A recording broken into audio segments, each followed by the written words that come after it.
Grace. This amazing thing, this amazing part of the human condition, which when people have encountered it, changes them.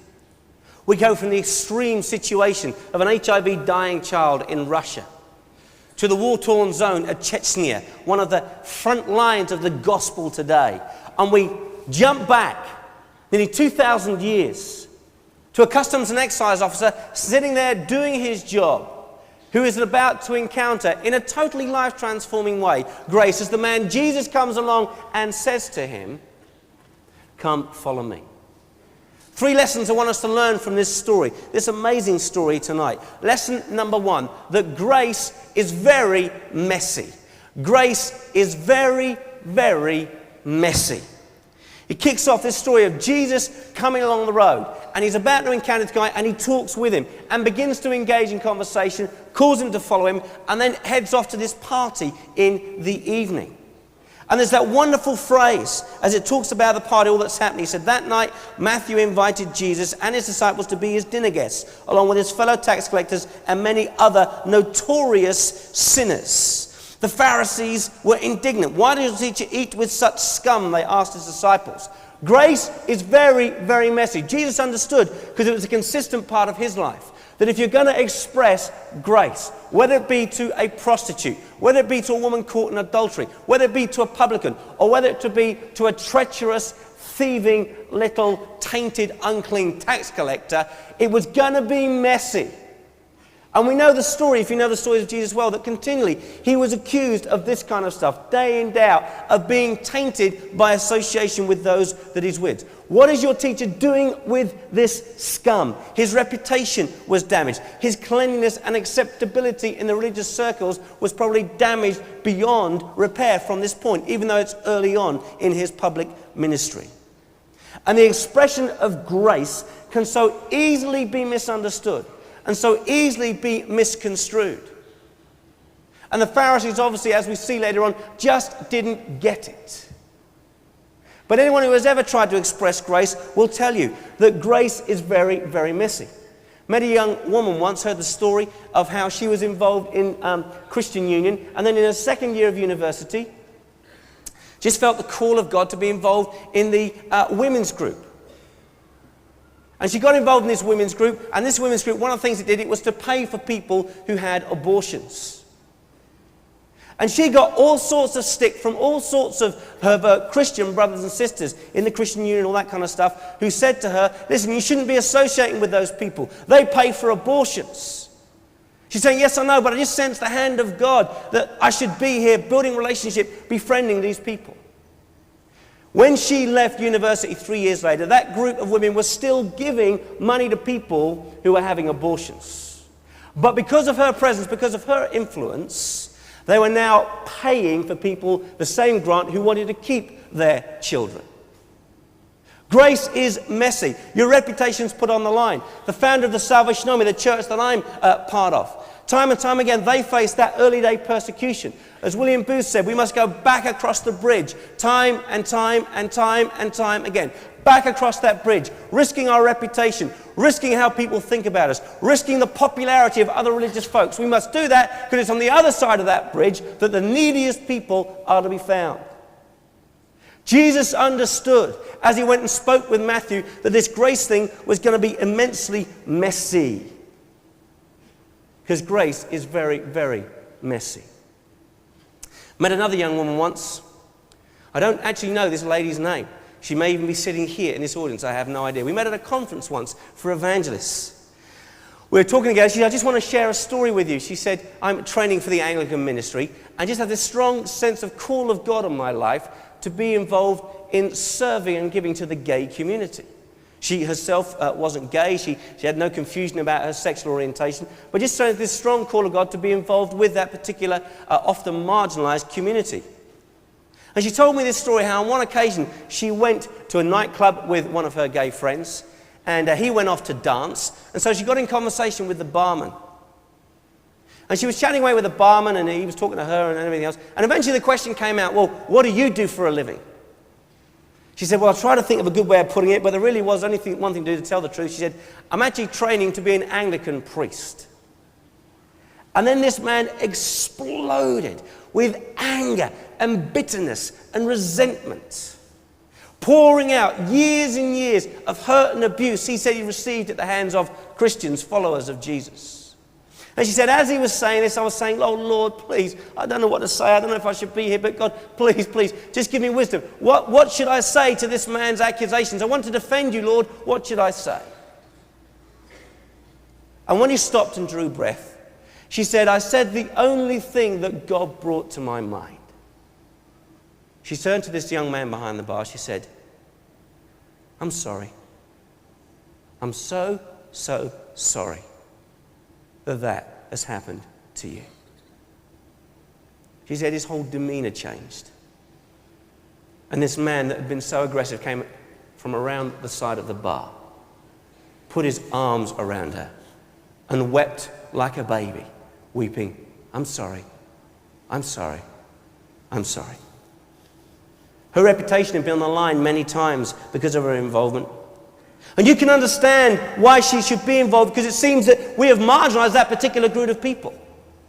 It seems to me that this is a crazy situation for the Church of Jesus Christ to be in this country and in North America and in other places. That the gay community, for all sorts of reasons, who feel on the margins of society, the one place they should feel most at home and most accepted and most unconditionally embraced and welcomed into, the one place they should feel most welcomed by is the Christian church. But it's often the least place where they feel welcome.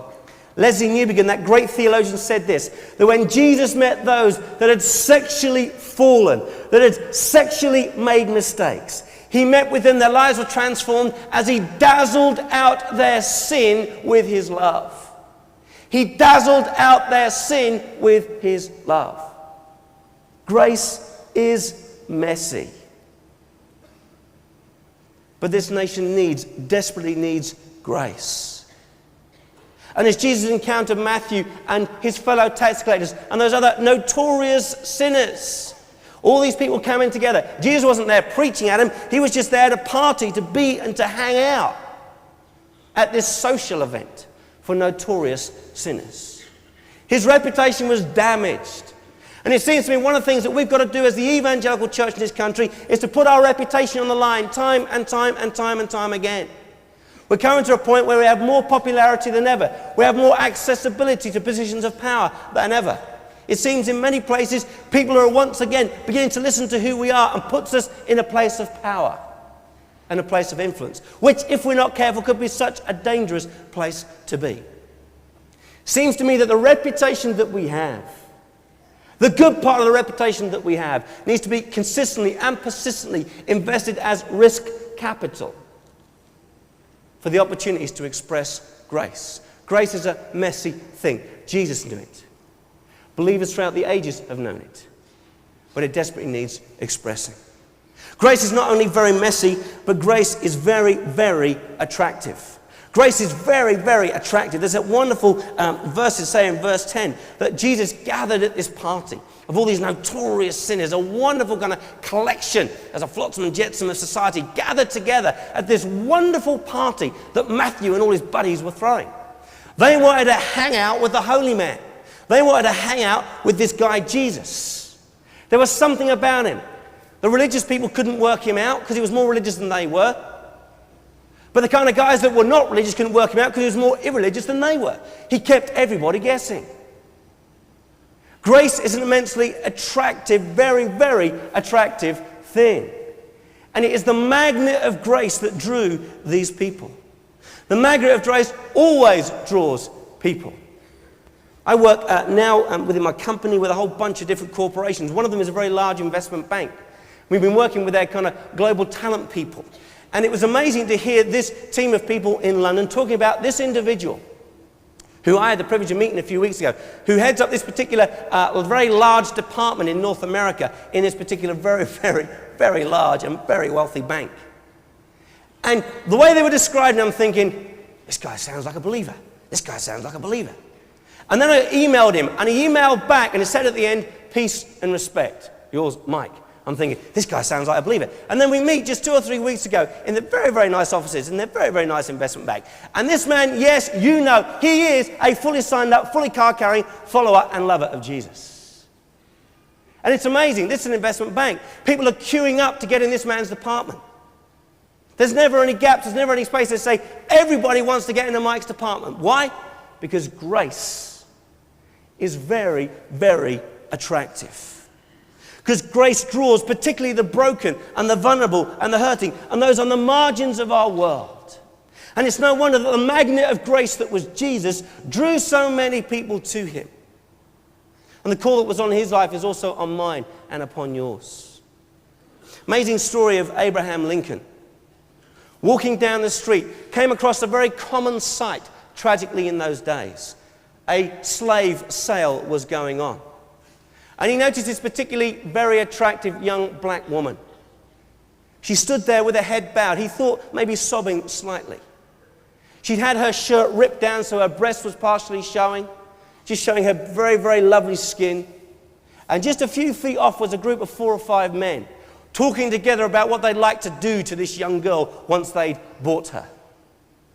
And Abraham, even though this was a very common sight, he thought to himself, as he looked at this young girl and her vulnerability, and he looked at these men and what they were about to do, and he said, this cannot be. And so he joined in the sale. He joined in bidding for this young woman. And eventually, because he was a man of some means, he bought her. She still had her head hung down, looking fearful of what lay ahead of her. As he went round the back and he saw the salesman, he gave the money. And then with his young colleague with him, he wrote out for her and asked for clothes to be given to her. And he said this to her. She was 2nd or 3rd generation. She spoke English. And he gave her this chit. And he said, this is your freedom. He said, I've not bought a slave today. I've bought your freedom. You're free to go. This vulnerable young woman looked up. He said, what do you mean? He said, you're free. Here, read this. You're free to go. She said, what do you mean free? He said, you are free to go. You're not my slave. You're free to go anywhere you want. She said, you mean I can go anywhere? He said, yeah, you can go anywhere. He said, you mean I can go any time I want? I can go now. He said, you can go any time you want. She said, you mean I can go with anybody I want? He said, you can go anywhere, anytime, with anyone that you want. She said, well, in that case, I'm coming with you. Grace is a magnet because it draws broken people. It draws vulnerable. It draws the rest of us that might think we're somehow sorted, because when you meet a man or a woman of grace, there is something about them that draws. That was the magnet of the grace in Jesus. Question: how attractive is this? How attractive is this lifestyle? I play football every other Friday. Well, I say football. I run around the pitch hot and sweaty, and there's a ball on the thing at the same time. Football may be a bit of an exaggeration. But I'm there with the rest of the guys, and these are all the dads from my sons and daughters' school. And it's great because they're going a bunch of middle-aged, overweight guys, and so I look quite young and fit, frankly. And it's a great time. And we go to the pub after and stuff, and we're sitting there. I remember sitting there some months ago, looking out and just listening to the different stories and the different conversations going on. And some of people's lives and the tragedy they're wrapped up with was just unbelievable, the choices that some people have made. And I sat there, someone who for many, many years has been a full-time evangelist, paid to proclaim the message of Jesus. And I prayed this prayer. I said, Lord, I haven't got the slightest clue how to reach these people for you. Not the slightest clue. And then I sensed maybe a little nudge of encouragement from the Holy Spirit, along the lines of, well, Phil, at least you're here. And that's a start. Question myself and my wife Wendy have to ask is this, to this micro community at our children's school: how attractive is our lifestyle? I mean, thankfully, no one lives next door to us on Sunday mornings as we're going out the door. Open the door. Good morning, good morning, good morning. It's not just the Wall family that do that. You know the kind of thing I mean. How attractive is my lifestyle to the people that go to my kids' school? How attractive is it to my neighbours? How attractive is it to the people that I work with in different companies that we connect with? How attractive, particularly important question for someone like me, is my lifestyle to the poor, to those on the margins? How attractive is it? How much of a magnet of grace is my life? That's the question I must ask. I can't say to myself, well, it's okay, Phil, you stand on platforms in front of people who love Jesus, there's lights off, there's all kind of stuff, people are being nice to you, and they're clapping, they're smiling, they're laughing, they might pat you on the back when you speak. Oh, I cannot be settled with that. I cannot be comfortable with that. I have to say continually on my knees, God, please, what kind of magnet of grace am I? Because it's only what God has done in me that creates that magnetism. It's a challenge. It's an uncomfortable challenge. And the tragedy is, the words that were spoken by religious people 2,000 years ago at this party can still be heard today in religious circles. They said to Jesus, Jesus, why do you mix with such scum, scum, scum, scum, scum? 2,000 years on, the word people hear from religious people, from evangelical Christians so often is scum, scum, scum, scum. And our lifestyle and our choices and our public pronouncements about certain parts of the community and certain things and certain genders, etc., so often just amplifies the word scum, scum, scum. Because when people think of religious people like me and you, that's what we think. That's what they think. We think of them. And the great tragedy is in an age when so many people are looking and searching for a deep encounter with spirituality. Often the last place they'll look is the church. Anyone here ever watch Parkinson? You can admit it, it's okay, it's not embarrassing. Parkinson, is that on our church's okay list or not?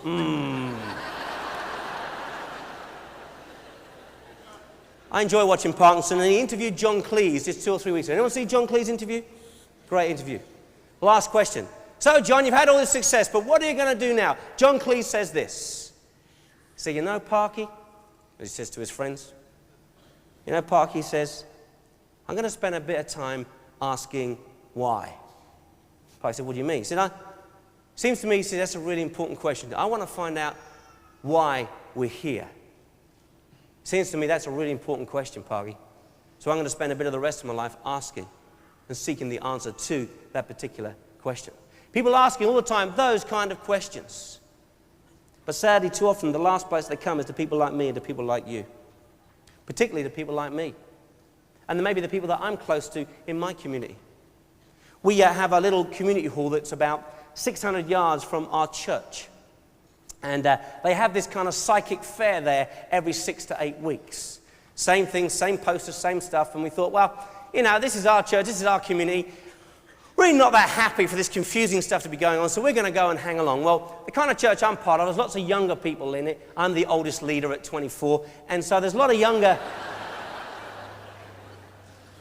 people in the church. And so everyone turns up for this new fun thing that we're doing. And so 4 or 5 of us went in, we paid to go in, you know, got a receipt, put it through the church books, psychic fair.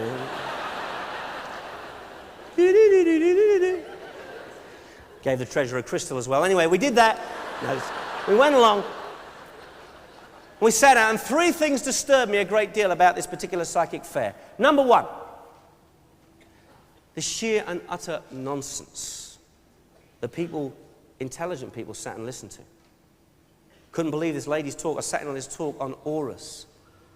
I was biting my lip all the time thinking, surely nobody here can believe this nonsense. But lots of people sat there listening. Second thing that disturbed me was this. I thought it would be filled with kind of slightly out of fruitcakes. I thought it's just going to be filled with a bunch of fruitcakes. But then I remembered, they all come to my church. But anyway.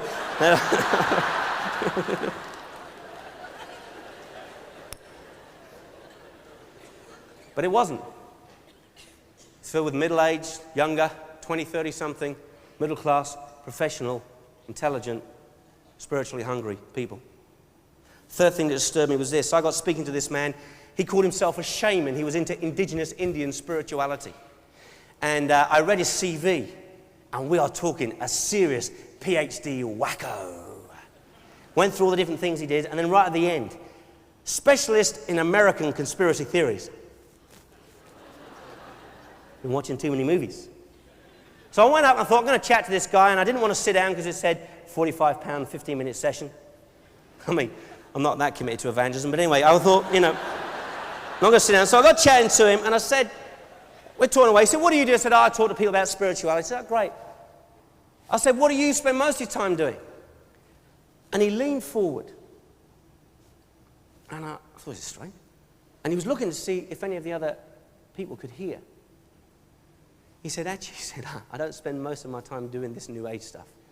He said, most of my time is spent helping young couples keep their marriages together. I thought, what? A wacko on American conspiracy theories helps young couples keep their marriages together. And then this question, which is the obvious question, emerged. Why on earth, why do young couples who want to keep their marriages together come and speak to an American conspiracy wacko about keeping their marriage together rather than walking 600 yards up the road to my church? Why do they go there and not come to us? Answer, scum, scum, scum, scum, scum. That's why. And it seems to me the answer to that question and how we answer it and how we change that perception of what people think we think of them is probably the key question as to our effectiveness of expressing this gospel of grace over the coming months and years. Grace is very messy. Grace is very attractive. Finally, grace is free. Grace is very, very, very, very free. Not just a little bit free, not just occasionally free, not just when God's feeling good about himself or about us free. It's always free. Grace is free. There is such a thing as a free lunch. There is such a thing as a free lunch, and it's called the gospel of grace. There are no conditions attached. See, the problem is the Pharisees didn't get it. They were so wrapped up in their own teaching. One of their teachings said that when the teaching of the Pharisees comes up against the teaching of the law, the Bible will always go with the interpretation of the Pharisees over even the Bible. These guys were so wrapped up in their subculture that they gave kind of their traditional dogma authority over the Bible itself. Sound familiar? These guys just didn't get it. They thought that somehow being the chosen race was all about what God wanted to do for them and what God wanted to do with them as a special group, rather than understanding that God had given this immensely zealous group of people, and it was a tragedy of misguided zeal, the privilege of expressing the gospel of grace. Jesus says, listen, you don't understand it. I've come for the sick, not for those that think they're well. Now go and learn the meaning of this scripture. I want you to be merciful. I don't want your sacrifices. I don't want your religious creeds. I don't want like your doctrinal affirmations. What I want is mercy, grace, love expressed to the undeserving. That's what I want. They didn't get the core message of the Bible, that there is grace to be received and there is grace to be given. Because grace is only grace when it's given to the unconverted, undeserving. And it's so strange for people who were so immersed in community and family life that they just didn't get it. For grace is there to be received from our Father God, who offers it freely to people like me and to people like you. Christina was a 14-year-old girl. And she lives in South America. And she said to her mother, Mother, I want to go to the city. I want to go to the city. And her mother's saying, Christina, you can't go to the city. Don't go to the city. Because young girls in the city, bad things happen to young girls when they go to the city. Christina, don't go to the city. And one day, just some months later, she was maybe 15 now, the mother walked into the bedroom and found that the bed had not been slept in. And she knew what had happened. Christina had gone to the city. And as so often happened in that situation, Christina had ended up in prostitution. She'd run out of money, and ending up in prostitution. Her mother almost immediately, within days, said, I've got to go and find my daughter. And so she began the long process of searching this massive city with millions of people in it for her lost daughter. And she was a clever lady, this mum. She went into a photo booth and she got a whole bunch of pictures of herself taken, kind of passport photos. And then she went round all the seediest parts of town of this massive city that she could find, just leaving little pictures of herself all over the place, in bedrooms, in bathrooms, in bars. Some months later, the hurt, the damaged, the very, very lonely and frightened Christina was walking downstairs. And she saw sticking out of a mirror a photograph. And as she looked again, she pulled it out. She thought it was a picture of her mother And she thought, that's ridiculous. What's the picture of my mother doing here? And she saw there was writing, indentation in the picture. So she turned the picture over and she read these words. Christina, no matter where you are, no matter what you've done, no matter what you've become, it doesn't matter. Just come home. Christina, no matter where you are, no matter what you've done, no matter what you've become, just come home. And Christina went home. Grace is very, very free. I'm going to be wrapping up very shortly. I want to tell you one last story before I do. But I want to ask a question before I do this. The question is to those of us here. Question, have you received God's grace? So I know that in this vast array of people, there are all sorts of people. There are people who have been Christians for years and you've been doing this stuff and you're here as a keen kind of a person. And you come to spring harvest and you get involved in it and it's wonderful.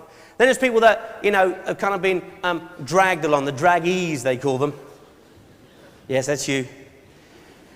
And yeah, you go to church and you're a follower of Jesus and, you come along, but you'd rather not be here. There's lots of other things to do, but you're here because you're committed to the people and everything else. Then there's this third group of people. And there's probably 4 or 5 other groups, but there's this third group. This is a group of people that are really on the fringes of the church. In all sorts of ways on the fringes. You know the story. You know the Christian message. You know the story of the God who looked down at a world and said, listen, I love you so much. I'm going to send the thing most precious to me, my own little boy. I'm going to send him down to this world to be butchered, to carry the can for all the bad stuff that's ever happened and ever will happen, and to carry the can for your wrongdoing and my wrong. God said, I'm sending my son to do this stuff.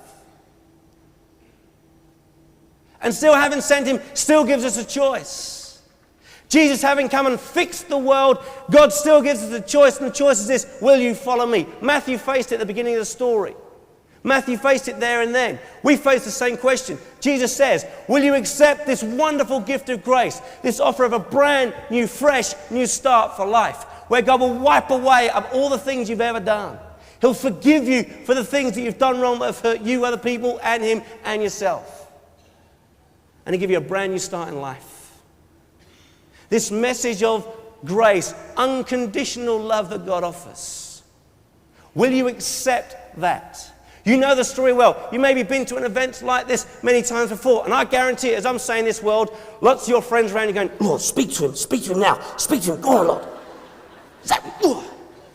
Guarantee it's happening. Just look around you and catch their eye. They'll look away. They will. I promise you. Look around you now. You've heard this story many times, but what are you going to do with it? What are you going to do with this wonderful message of grace where Jesus said, I offer this to you. I offer this to you to come to me. To become my follower, to become my child, to be wrapped up in a whole new story of changing not just your own life, but the world in which you live. Dave said earlier, what better day to become a Christian than on the day that Jesus, historically remember, died. To fix the world. And in a few moments' time, I'm going to invite you to come down the front here and say, on this day, at this spring harvest, this year, having heard the story again, maybe for many times, this is the day when I will say yes to the man that said, as he did to Matthew, come follow me. You say, but I've got doubts. That's fine. Bring your doubts. You say, but I've got all these questions. That's fine. Bring your questions. You say, but I've got all these hang-ups. That's fine. Bring your hang-ups. There's plenty more to share around with the rest of us. Just bring it all. Because the God of grace says, come follow me. And I want you to ignore what I say for the next couple of minutes, just as I finish off here, and come and consider coming, forgive me, responding to the call of Jesus to come follow me. Because no matter who you are, no matter what you've done, no matter what you've become, God says to you this day, just come home. Think if that's what you're going to do for a couple of minutes. But as once as grace has been given, grace also has been received, grace also needs to be given away. Grace also needs to be given away. I want to challenge the Christians here, my fellow brothers and sisters, to become a grace giver, to become someone that gives grace, that gives that unconditional stuff that Jesus speaks about. Because it's this magnet of grace that is going to change the world. It's the magnet of grace that's going to transform things. It's the magnet of grace that is going to turn this world the right way up in this Sermon on the Mount stuff that we've been talking about. It's that magnet of grace which we must live out and express to those people. And it's not just the big things, going to the far-flung corners of the earth, doing amazing big things. Though some of that certainly needs to happen. But it's expressing grace in the street, in the pub, in the workplace. And you say, well, Phil, what one little thing can make, what kind of difference can that thing make? Well, it can make a massive difference. A massive difference. Even the little things can make massive differences. My challenge to the believers and the followers of Jesus here tonight is this. Will you become like Jesus, the Jesus in the story? A grace giver. A grace giver. So others might be drawn by that magnet of grace. Because even the little things can make a massive difference. Man was 68 years of age. He'd been a caretaker for 25 years in a school in North America. And he started to feel unwell, and he went and had some tests, and they discovered he had cancer of the kidneys. And he was taken to hospital, and he began his chemotherapy. He's lying in the hospital thinking, not sure what the future's going to hold for him, and his back is immensely irritated. And on this day, a young woman comes in, a young nurse. And she looks at him and she says, how are you feeling today? He said, well, I'm okay, but my back is just so irritated. So irritated. She said, well, would you like me to give you a back massage? He said, oh, I'd love a back massage. Oh, that would just be great. So he turned up and she started to massage his back. And she said, you don't recognize me, do you? And he looked around. He said, well, no. He said, I'm so sorry, I don't. And she said this. She said, I used to come to your school. He said, and about 8 years ago, she said, you taught me a really important lesson. He said, I'm sorry, I don't understand. She said, I used to come to school early in the mornings. My mum used to need to drop me off school before she went to work. We were a poor family, and she had to get, so I was always there for nearly an hour before school. And she said, on this particular day, there was snow on the ground, and I was standing at school. I was very, very cold. And she said, I was standing there shivering because I didn't have a very thick coat on.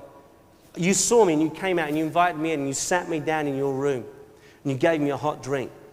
And she said, the worst thing was my feet, they were so numb. And when I told you this, you took off my shoes and you took off my socks and you massaged my feet until the feeling came back in.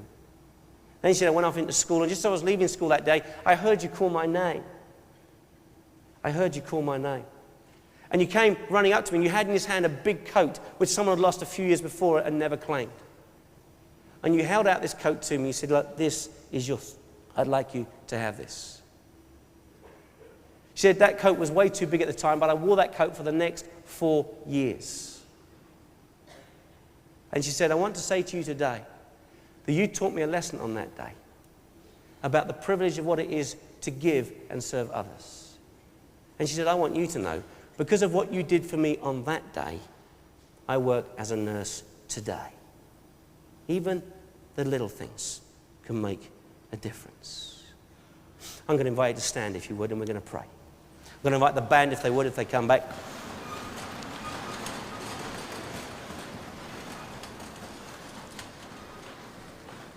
And normally, what often happens on days like this is there's a kind of big, kind of mellow thing, the keyboard would strike up, and we'd all get spooky and everything else. If you've been around a church for a few years, you know this. But I want to give opportunities next 2 or 3 minutes for those of you who have come to Spring Harvest this year, knowing that as yet you are not a follower of Jesus. You may have heard the words of Jesus many times. Come follow me, come follow me. You may have heard that many times. Many times you may have heard that. But as yet you've said no, no. Well, this night, the God of grace, the God whose death we celebrate on this day and resurrection we celebrate on Sunday, that God of grace says to you, come follow me. Come accept and receive grace. So we're going to sing a song. It was a song we sang at the beginning of the evening when we all got jumpy. Well, some of you got jumpy. I didn't. But the rest of you got jumpy. And we're going to celebrate as some of you make the choice to become a follower of Jesus. This is what we're going to do. As the band strike up any moment, I'm going to invite you to get out from where you are as we sing and as we worship and as we celebrate this God of grace. I'm going to invite you to come out from where you are and run down these aisles, or distinctively and respectfully in a very English kind of way, walk down the aisles.